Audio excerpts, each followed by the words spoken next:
السلام علیکم ورحمۃ اللہ وبرکاتہ۔ اللہ تعالیٰ کی قدرت کے چند کرشمے۔ حضرت آدم علیہ السلام بغیر ماں باپ کے پیدا کیا۔ حضرت نوح علیہ السلام کو دنیا کو ختم کر کے صرف اللہ کو ماننے والوں کو بچایا۔ حضرت ابراہیم علیہ السلام 40 دن آگ میں رکھ کر حفاظت کی۔ حضرت اسماعیل علیہ السلام کو ذبح ہونے سے بچایا اور آب زمزم کا تحفہ دیا۔ حضرت یونس علیہ السلام کو 40 دن مچھلی کے پیٹ میں رکھ کر حفاظت کی۔ حضرت زکریا علیہ السلام بڑھاپے میں بیٹا ہونے کی خوشخبری سنائی۔ حضرت داؤد علیہ السلام کو لوہے کو موم کی طرح نرم کر دیا۔ حضرت سلیمان علیہ السلام تمام انسان، جن، چرند، پرند، ہوا، پانی پر بادشاہت دی۔ حضرت صالح علیہ السلام کو پہاڑ میں سے اونٹنی نکالی اور اس نے باہر آ کر بچہ جنا۔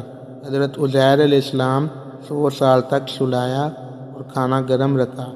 حضرت یوسف علیہ السلام کو غلامی کی زندگی میں جیل بھیجا اور اسی ملک کا بادشاہ بنایا۔ خوابوں کی تعبیر جیسی دولت عطا کی۔ اس ویڈیو کو زیادہ سے زیادہ شیئر کریں۔